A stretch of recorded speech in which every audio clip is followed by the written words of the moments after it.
Hello friends, welcome to study कर। मैं हूं आपका दोस्त प्रभाकर। आज के इस लेक्चर में हम डिस्कस करेंगे 8 अगस्त 2023 के मोस्ट इंपॉर्टेंट करंट अफेयर्स के क्वेश्चन। तो आप इस पूरे लेक्चर को बहुत ही ध्यान से लास्ट तक जरूर देखिएगा। आज का पहला और इंपॉर्टेंट क्वेश्चन है, मिस राजस्थान 2023 का खिताब किसने जीता है? आंसर हो जाएगा वैष्णवी शर्मा ने। तो वैष्णवी शर्मा ने मिस राजस्थान 2023 का खिताब जीता है। दोस्तों 28 मॉडल इसमें शामिल हुए थे, यानी जो फिनाले हुआ था उसमें 28 मॉडल्स थे। उनमें वैष्णवी शर्मा ने ये खिताब हासिल किया है। फर्स्ट रनर अप का खिताब हासिल किया है आकांक्षा चौधरी ने। अब इनमें से वैष्णवी शर्मा कौन है दोस्तों? तो ये है वैष्णवी शर्मा। मिस राजस्थान 2022 का खिताब जीता था तरुषी राय ने, और मिस राजस्थान 2021 का खिताब जीता था मानसी राठौर ने। और यह जो मिस राजस्थान का आयोजन होता है, यह एक सौंदर्य प्रतियोगिता है, राज्य स्तरीय सौंदर्य प्रतियोगिता है, और इसका आयोजन फ्यूजन ग्रुप के द्वारा किया जाता है। दोस्तों यहाँ पर बात आई है सौंदर्य प्रतियोगिता की, तो हम डिस्कस करते हैं भारत से कौन कौन मिस वर्ल्ड बना है। तो भारत की मिस वर्ल्ड थी पहली, वो थी रीता फारिया। वो 1966 में मिस वर्ल्ड बनी थी भारत की ओर से। फिर इसके बाद ऐश्वर्या राय 1994 में, डायना हेडन 1997 में, युक्ता मुखी 1999 में, प्रियंका चोपड़ा साल 2000 में, और मानुषी छिल्लर 2017 में मिस वर्ल्ड बनी थी भारत की ओर से। इसी प्रकार से मिस यूनिवर्स की बात करें तो सुष्मिता सेन 1994 में भारत की ओर से मिस यूनिवर्स बनी थी। लारा दत्ता साल 2000 में, और हरनाज संधू 2021 में मिस यूनिवर्स बनी थी। दोस्तों मिस इंडिया की भी बात कर लेते हैं। तो 2019 में मिस इंडिया का खिताब मिला था सुमन राव को, जो कि राजस्थान की थी, और 2021 में मनसा वाराणसी को मिस इंडिया का खिताब मिला था, जो कि तेलंगाना की थी। 2022 में सिनी शेट्टी को यह खिताब मिला था, जो कि कर्नाटक की थी, और 2023 में मिस इंडिया का खिताब नंदिनी गुप्ता ने जीता है, जो कि राजस्थान की हैं। तो दोस्तों इन सभी सौंदर्य प्रतियोगिताओं की जो विजेता रही हैं उनको आप नोट कर लें, एग्जाम में यहाँ से क्वेश्चन जरूर बनता है। दोस्तों अगर आपको ये लेक्चर पसंद आता है तो आप इसे लाइक करें, शेयर भी करें सभी दोस्तों को सभी सोशल मीडिया प्लेटफॉर्म पर। अगला क्वेश्चन है, टुगेदर वी आर्ट कला प्रदर्शनी का शुभारंभ किस राज्य में हुआ है? आंसर हो जाएगा बिहार में। तो दोस्तों 7 अगस्त 2023 से बिहार में G20 सदस्य देशों को समर्पित टुगेदर वी आर्ट नामक एक विशेष कला प्रदर्शनी पटना के बिहार संग्रहालय में शुरू हुई है। तो याद रखिएगा, पटना में कौन सा संग्रहालय है? बिहार संग्रहालय। और वहीं पर टुगेदर वी आर्ट एक कला प्रदर्शनी शुरू की गई है, जो कि G20 के सदस्य देशों के द्वारा शुरू की गई है। इस कला प्रदर्शनी को 2 महीने तक आयोजित किया जाएगा, और यह 7 अक्टूबर 2023 को समाप्त होगी। यह कार्यक्रम केंद्रीय कला और संस्कृति मंत्रालय के द्वारा आयोजित किया जा रहा है। आपको कमेंट बॉक्स में बताना है कि वर्तमान में संस्कृति मंत्री कौन है भारत के। इस प्रदर्शनी में भारत सहित कुल 29 देश भाग ले रहे हैं। दोस्तों आप सभी को पता है कि G20 की अध्यक्षता 2023 में भारत कर रहा है। तो भारत में विभिन्न शहरों में बैठकें आयोजित की जा रही हैं। तो आज हम डिस्कस करेंगे G20 2023 की जो बैठकें आयोजित की गई हैं भारत में। तो जो पहली बैठकें आयोजित की गई हैं उनको डिस्कस करते हैं, क्योंकि 2 से 3-4 बैठकें भी हो रही हैं। तो जो पहली बैठक होती है वो बहुत इंपॉर्टेंट होती है, तो ये एग्जाम में बन सकती है। जैसे पहली शेरपा बैठक हुई थी उदयपुर राजस्थान में, पहली विकास कार्य समूह की बैठक मुंबई में हुई थी, पहली फ्रेमवर्क वर्किंग ग्रुप की बैठक बेंगलुरु में हुई थी, पहली स्वास्थ्य कार्य समूह की बैठक तिरुवनंतपुरम में हुई थी, पहली इंफ्रास्ट्रक्चर वर्किंग ग्रुप की बैठक पुणे में हुई थी, प्रथम शिक्षा कार्य समूह की बैठक चेन्नई में हुई थी, पहली रोजगार कार्य समूह की बैठक जोधपुर में हुई थी। इसके अलावा पहली ऊर्जा परिवर्तन कार्य समूह की बैठक बेंगलुरु में, G20 विदेश मंत्रियों की बैठक दिल्ली में आयोजित की गई थी, प्रथम संस्कृति कार्य समूह की बैठक खजुराहो में आयोजित की गई थी, पहली कृषि कार्य समूह की बैठक इंदौर में, और प्रथम पर्यटन कार्य समूह की बैठक कच्छ के रण में की गई थी, यानी रन ऑफ कच्छ में की गई थी। दोस्तों यहाँ पर बात आई थी बिहार की। तो बिहार का गठन हुआ था 22 मार्च 1912 को। राजधानी इसकी पटना है। राज्यपाल हैं राजेंद्र विश्वनाथ अर्लेकर, मुख्यमंत्री हैं नीतीश कुमार, उप मुख्यमंत्री हैं तेजस्वी यादव। राज्यसभा की 16 सीटें हैं और लोकसभा की यहाँ पर 40 सीटें हैं। नेक्स्ट क्वेश्चन है, गृह मंत्री अमित शाह ने किस राज्य में सहकारी आंदोलन को बढ़ावा देने के लिए डिजिटल पोर्टल लॉन्च किया है? आंसर हो जाएगा महाराष्ट्र में। तो दोस्तों अभी हाल ही में गृह मंत्री अमित शाह महाराष्ट्र के दौरे पर थे। तो वहां पर उन्होंने सहकारी आंदोलन को बढ़ावा देने के लिए एक डिजिटल पोर्टल लॉन्च किया है। दोस्तों, केंद्रीय गृह मंत्री हैं अमित शाह जी, इसके अलावा उनके पास सहकारिता मंत्रालय भी है। तो भारत के पहले सहकारिता मंत्री भी कौन है? अमित शाह जी हैं। तो उन्होंने पुणे महाराष्ट्र में सहकारी समितियों के केंद्रीय रजिस्ट्रार कार्यालय का एक डिजिटल पोर्टल लॉन्च किया है। दोस्तों, पोर्टल सहकारी समितियों के सभी कार्यों जैसे नई शाखाएं खोलना, अन्य राज्यों में विस्तार करना, इन सभी के लिए मदद करेगा। दोस्तों, भारत में सहकारी संस्कृति की उत्पत्ति महाराष्ट्र से हुई थी। इसके अलावा महाराष्ट्र का जो सहकारी मॉडल है वो देश में सहकारी आंदोलन को चला रहा है। तो ये भी इम्पोर्टेंट पॉइंट है, इसे आप नोट कर सकते हैं। अब यहाँ पर पोर्टल की बात आई है तो कुछ प्रमुख ऐप और पोर्टल डिस्कस करते हैं। तो अभी हाल ही में उल्लास मोबाइल ऐप को लॉन्च किया है धर्मेंद्र प्रधान जी ने। मोबाइल दोस्त ऐप जम्मू कश्मीर में लॉन्च किया गया है। नंदी पोर्टल परसोत्तम रूपाला जी के द्वारा लॉन्च किया गया है। युवा पोर्टल विज्ञान प्रौद्योगिकी मंत्री जितेंद्र सिंह के द्वारा लॉन्च किया गया है। इसके अलावा संचार साथी पोर्टल दूरसंचार विभाग के द्वारा, आब प्रहरी ऐप IIT दिल्ली के द्वारा, जलदूत ऐप ग्रामीण विकास मंत्रालय के द्वारा और SHWAS ऐप तमिलनाडु सरकार के द्वारा लॉन्च किया गया है। दोस्तों, यहाँ पर बात आई थी महाराष्ट्र की। तो महाराष्ट्र के जो मुख्यमंत्री है वो है एकनाथ शिंदे और कैपिटल इसकी क्या है? मुंबई है। राज्यपाल याद रखिएगा रमेश बैस जी हैं। यहाँ का राज्य पशु है भारतीय विशाल गिलहरी और राज्य पक्षी है पीले पैरों वाला हरा कबूतर और राज्य का नृत्य जो है वो है लावड़ी। तो ये लावड़ी से रिलेटेड क्वेश्चन एग्जाम में बनता है, तो आप याद रखिएगा लावड़ी किस राज्य से रिलेटेड है? महाराष्ट्र से रिलेटेड हो। यह एक विशेष प्रकार का नृत्य होता है। नेक्स्ट क्वेश्चन है लोक गायक गुम्मिदी विट्ठल राव गदर का निधन हो गया है, वह किस राज्य से संबंधित थे? तो वह तेलंगाना राज्य से संबंधित थे। दोस्तों, क्रांतिकारी गीतकार और प्रसिद्ध लोक गायक गदर का निधन हो गया है, जिन्हें गुम्मादी विट्ठल राव के नाम से भी जाना जाता था, गदर के नाम से भी जाना जाता था। उन्होंने अन्याय को उजागर करने वाले अपने गीतों के माध्यम से तेलंगाना राज्य आंदोलन में महत्वपूर्ण भूमिका निभाई थी। देखिए दोस्तों, 2014 में तेलंगाना राज्य का निर्माण हुआ था। उससे पहले तेलंगाना राज्य आंदोलन चलाया गया था, तो उसमें महत्वपूर्ण भूमिका निभाई थी गुम्मादी विट्ठल राव के गीतों ने। दोस्तों, जो गदर थे वो एक पूर्व माओवादी विचारक थे। उन्होंने अपने गीतों के माध्यम से वामपंथी चरमपंथी आंदोलन में महत्वपूर्ण भूमिका निभाई थी। हाल ही में हुए कुछ प्रमुख निधन डिस्कस करते हैं, जैसे तमिल अभिनेता मोहन का निधन हुआ है, प्रख्यात गणितज्ञ डॉक्टर मंगला नार्लीकर का निधन हुआ है, मराठी अभिनेता रविंद्र महान जी, बास्केटबॉल खिलाड़ी निक्की मैकेक्रे पेंसन का निधन हुआ है, प्रसिद्ध चित्रकार और मूर्तिकार नंबूदरी का निधन हुआ है, ऑस्कर विजेता और अभिनेता एलन आर्किन का निधन हुआ है, पंजाब के पूर्व डिप्टी स्पीकर वीर वीरेंद्र सिंह का निधन हुआ है, प्रसिद्ध वैज्ञानिक जॉन विनिस्टर गुड इनफ का निधन हुआ है। इसके अलावा पंजाब के पूर्व मुख्यमंत्री प्रकाश सिंह बादल का भी अभी हाल में निधन हुआ है। अगला क्वेश्चन है किस राज्य सरकार ने पिछड़े वर्गों के लिए गुरु गोरखनाथ बोर्ड का गठन किया है? आंसर हो जाएगा राजस्थान। तो राजस्थान की गवर्नमेंट के द्वारा अभी हाल ही में पिछड़े वर्गों के लिए गुरु गोरखनाथ बोर्ड का गठन किया गया है। तो राजस्थान सरकार ने जोगी, योगी और नाथ समुदायों की समस्याओं की पहचान करने के लिए गुरु गोरखनाथ बोर्ड का गठन किया है। बोर्ड इन पिछड़े वर्गों के लिए आवश्यक सुविधाओं के लिए प्राथमिक सर्वेक्षण रिपोर्ट के आधार पर राज्य सरकार को सुझाव देगा। बोर्ड शैक्षिक और आर्थिक मोर्चे पर राज्य की प्रगति के लिए उपाय भी सुझाएगा। यानी दोस्तों, जो ये बोर्ड बना है ये जोगी, योगी और नाथ समुदाय के जो लोग हैं उनकी समस्याओं की पहचान करने के लिए बनाया गया है। राजस्थान से रिलेटेड कुछ इंपॉर्टेंट करेंट अफेयर्स डिस्कस करते हैं। तो राजस्थान के अभी 4 उत्पादों को GI टैग मिला है, जैसे उदयपुर कोप्तगारी धातु शिल्प को, बीकानेर कासीदाकारी शिल्प को, जोधपुर बंधेज शिल्प को और बीकानेर उस्ता कला शिल्प को। तो ये 4 प्रोडक्ट हैं जिन्हें अभी हाल ही में GI टैग मिला है। राजस्थान में पहला ट्रांसजेंडर जन्म प्रमाण पत्र जारी किया गया है जयपुर नगर निगम के द्वारा।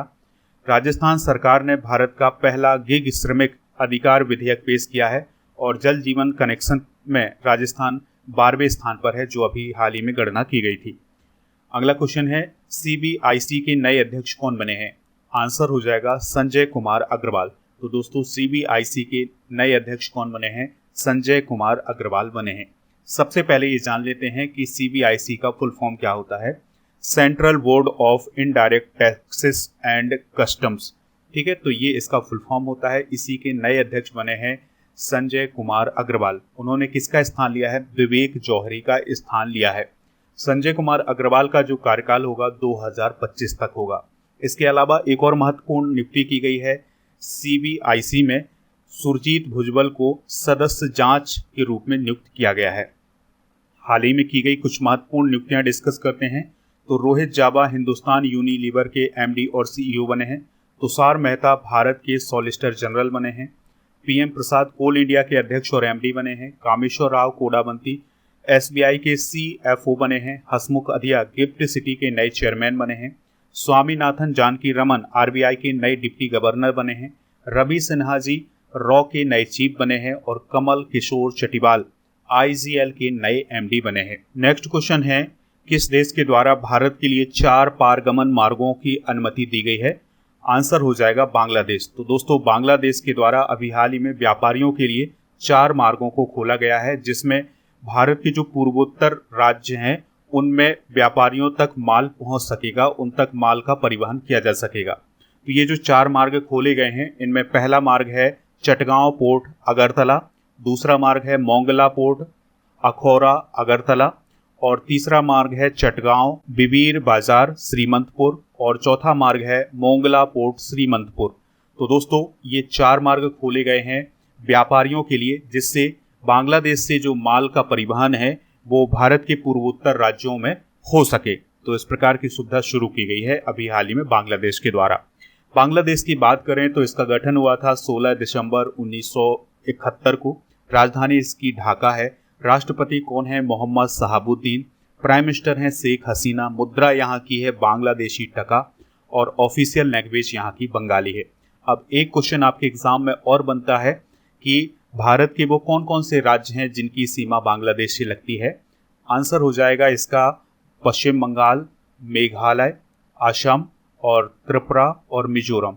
इन 5 राज्यों की सीमा बांग्लादेश से लगती है। तो ये पॉइंट आप नोट कर सकते हैं। नेक्स्ट क्वेश्चन है, राष्ट्रीय हथकरघा दिवस समारोह का आयोजन कहाँ किया गया है? आंसर हो जाएगा नई दिल्ली में।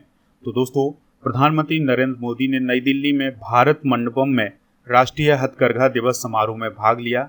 उन्होंने एक पोर्टल को भी लॉन्च किया है। और याद रखिएगा राष्ट्रीय हथकरघा दिवस कब मनाया जाता है? 7 अगस्त को मनाया जाता है। इस दिवस को मनाने की शुरुआत कब से की गई थी? 2015 से की गई थी।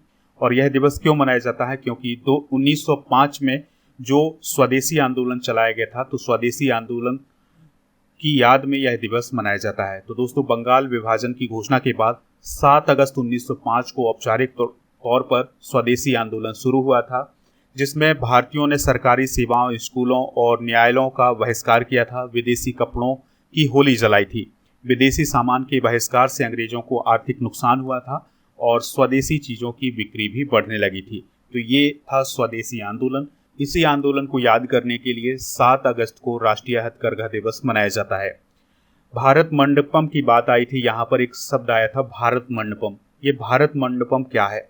तो दोस्तों दिल्ली के प्रगति मैदान में स्थित है भारत मंडपम। ये आप देख सकते हैं 123 एकड़ में फैला हुआ है। ये केवल इतना बस 123 एकड़ में नहीं फैला हुआ है, बल्कि इसके कुछ और पार्ट हैं जो 123 एकड़ में फैले हुए हैं। इसके वास्तुकार हैं संजय सिंह। 27 जुलाई 2023 को प्रधानमंत्री नरेंद्र मोदी जी के द्वारा इसका उद्घाटन किया गया है। और दिल्ली का यह इंटरनेशनल कन्वेंशन सेंटर है। यानी भारत मंडपम क्या है? एक कन्वेंशन सेंटर है। दोस्तों सितंबर में जो G20 के शीर्ष नेता यहाँ पर जुड़ेंगे भारत में, तो वो कहाँ पर जुड़ेंगे? वो जुड़ेंगे भारत मंडपम में। यानी कि G20 के जो नेता आएंगे, लीडर आएंगे, वो यहीं पर जुड़ने वाले हैं। तो याद रखिएगा भारत मंडपम क्या है? इंटरनेशनल कन्वेंशन सेंटर है। अगला क्वेश्चन है, ट्रैकोमा को खत्म करने के लिए WHO द्वारा मान्यता प्राप्त करने वाला 18वां देश कौन बना है? आंसर हो जाएगा इराक। तो दोस्तों अभी हाल ही में WHO के द्वारा ये घोषणा की गई है कि जो ट्रैकोमा है उसको खत्म कर दिया है इराक ने। तो दोस्तों इस प्रकार की मान्यता प्राप्त करने वाला इराक 18वां देश बन गया है। तो 2012 में इराक के द्वारा ट्रैकोमा रोग को समाप्त करने के लिए एक राष्ट्रीय कार्यक्रम चलाया गया था। दोस्तों बात करते हैं ट्रैकोमा की। तो ट्रैकोमा क्या है? यह एक प्रकार की संक्रामक बीमारी है जो कि बैक्टीरिया के माध्यम से फैलती है। और यह किस बैक्टीरिया के माध्यम से फैलती है? तो बैक्टीरियम क्लामीडिया ट्रैकोमैटिस से फैलती है।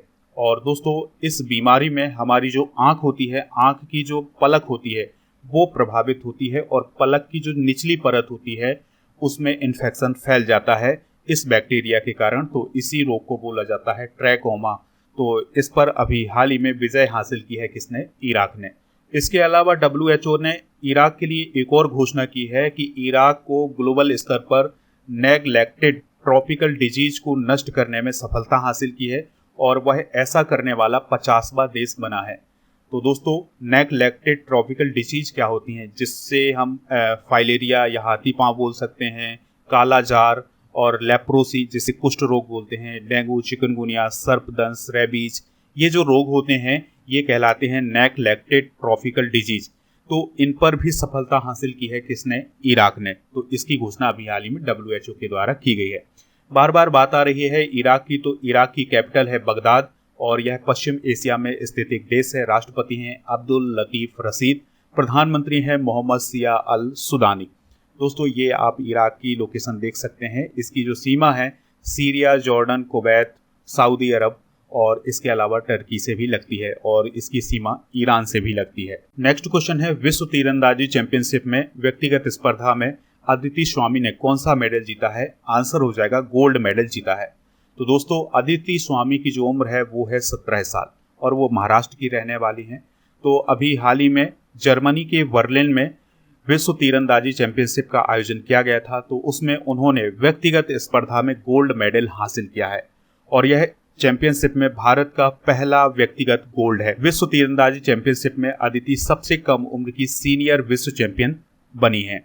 इसके अलावा दोस्तों अदिति स्वामी भारत को 92 साल के इतिहास में पहला गोल्ड दिलाने वाली भारतीय कंपाउंड महिला टीम का हिस्सा भी रही हैं। अगर हम अदिति स्वामी के अचीवमेंट की बात करें तो 2023 में उन्होंने वर्ल्ड आर्चरी चैंपियनशिप में इंडिविजुअल में गोल्ड मेडल जीता है, जिसको अभी हमने डिस्कस किया हुआ है, और वर्ल्ड आर्चरी चैंपियनशिप में टीम में भी गोल्ड मेडल जीता हुआ है।